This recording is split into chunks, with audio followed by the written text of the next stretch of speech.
Exactly দেখুন ওই সিচুয়েশনের টাইমটা বলা সম্ভব নয়, মোটামুটি আমরা সব কিছু শুরু করে দিয়েছি যে যখন পেশেন্ট কোল্যাপস করছে যেটাকে বলি ভাইটাল আনস্টেবল 5টার পর থেকে, তখন মোটামুটি সিপিআর দেওয়া নাদা স্টার্ট হয়ে গিয়েছে এবং সেই মুহূর্তেও পেশেন্ট কন্টিনিউয়াসলি ভার্বালি অ্যাবিউজ তো করেইছে, সেটা তো আলাদা ব্যাপার।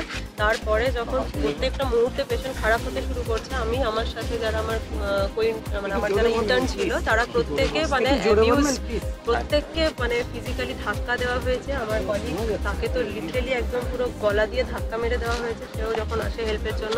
তারপরে আমরা যখন ইভেন অনকল রুমে যখন চলে যাই, অনকল রুমে একজন মেল পিজিটি গিয়ে আমাদের প্রত্যেকে ফিমেল অনকল রুমে গিয়ে হাত ধরে টেনে আমাদেরকে পালাচ্ছিস কোথায় আয়, মানে patient party, male patient party একদম বলেছে। আর ইভেন ওই অন ডিউটি রুমের মধ্যে তো আলাদাই কেওস হয়েছে, বোতল ছোড়াছুড়ি থেকে শুরু করে প্রত্যেকটা।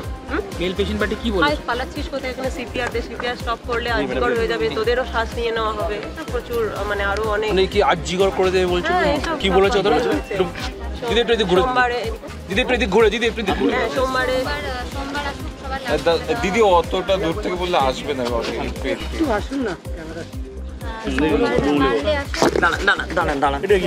একটা জিনিস বোঝার চেষ্টা করুন, এই মেয়েদের ওপর 5 জন মিলে একসাথে হামলা করেছে। একটু কোঅপারেট করুন, এদেরকে আজকে ওই ঘর থেকে নামাতে আমাদের অনেক কষ্ট হয়েছে।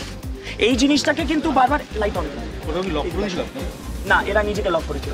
এই জিনিসটা কিন্তু বারবার বুঝতে হবে যে এই যে মার খেলাম, হাতে কোনো চোট পড়লো না, হাতে কোনো কাটা পড়লো না, মাথা ফাটেনি, চোখ যায়নি, এইটা কিন্তু শুধু ব্যাপারটা নয়।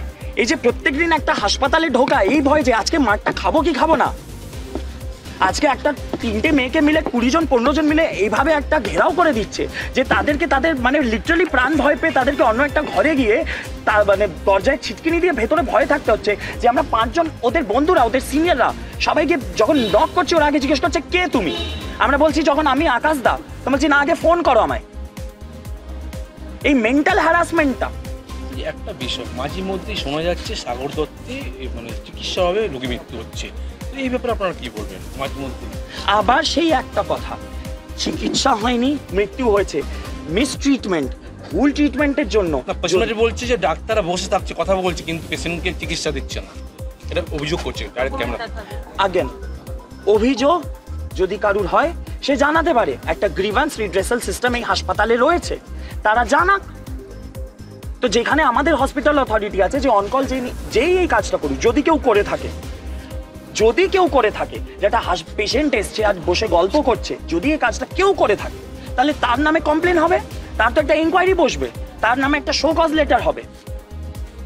একটি পেশেন্ট ভর্তি হয় এবং তারপর সেই পেশেন্ট চিকিৎসা চলাকালীন সিরিয়াস অবস্থা হয় এবং সেখান থেকে সেই পেশেন্টকে বিভিন্নভাবে রেফার করার পরে কোথাও বেড না পেয়ে তারপরে হঠাৎ করে এই গ্রাউন্ড ফ্লোর থেকে 4 তলায় 20 থেকে 25 জন যে পেশেন্টের বাড়ির লোক তারা উঠে যায়। কি করে, কোনো সিকিউরিটি না কেন ছিল না, এবং তাদের যথেচ্ছ যারা মানে ফিমেল পিজিটিস ছিল এবং মেল পিজিটিস ছিল তাদের উপরে অত্যাচার করে এবং বিভিন্ন রকম ভাঙচুর হয়।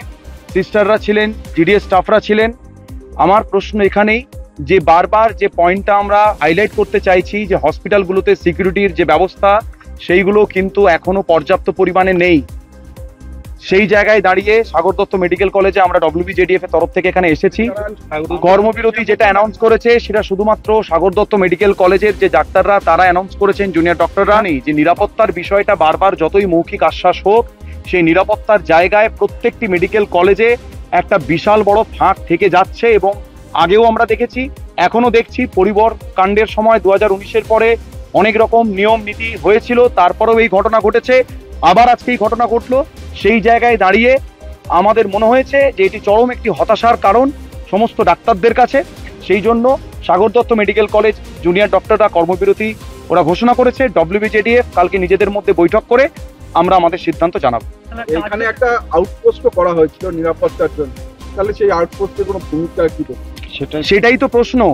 প্রশাসন বলছে আমরা অ্যাকশন নিয়েছি, যদি অ্যাকশন নিয়ে থাকে তাহলে 4 তলা সিঁড়ি ভেঙে এতগুলো মানুষ কি করে ওয়ার্ডের মধ্যে ঢুকলো, সেটাই আমাদের প্রশ্ন।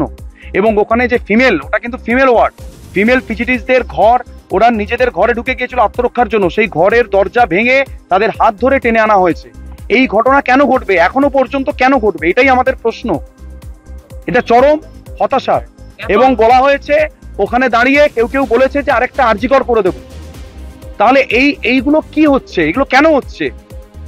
এতদিন পরেও এই ঘটনা, আমাদের আরজিকরের 9 তারিখের ঘটনার পরে যে বিষয় নিয়ে আমাদের আন্দোলন, যে সেফটি সিকিউরিটি এই জিনিসটা নিয়ে, এবং আরজিকরের যে ঘটনাটা ঘটেছিল সেটাও কিন্তু এই সিকিউরিটি ল্যাপসের জন্যই হয়েছে।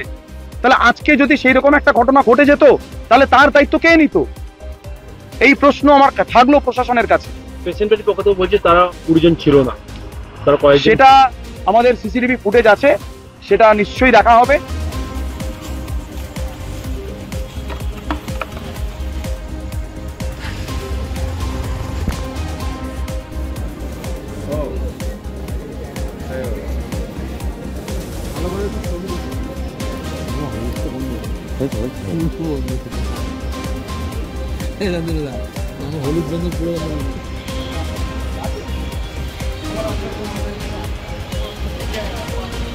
আমাদের ভিডিও ভালো লাগলে লাইক এবং শেয়ার করুন।